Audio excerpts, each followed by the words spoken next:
বৃষ্টি বিলাস চলের আমরা অফিসও এই পরিমাণ ময়লা পানির উপরে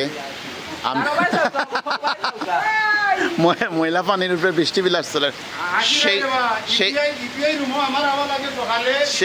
সেই সেই লেভেলের বৃষ্টি ওর আজকে যেমন আকাশ ভাঙি গেছে ছবি তোলা ওর MTPI সহকর্মী আফতাবউদ্দিন আমার স্যার আর হলেও দিদি সদ্য প্রমোশন পাওয়া দুইজন দিদি একজন হলে এই চাই একজন হলে এই চাই না বিআইন তো আপনারা সম্পর্কে ব্যাপার আমরার কথা কইলাম আর কি জানেন এবং আরেকজন যে এরা বৃষ্টি বিলাস করা আর এই নইলে আজকের দিনের সেরা ফটোগ্রাফিতে আছেন আর আমি বৃষ্টিতে ভিজলাম না ছাদের নিচে আছি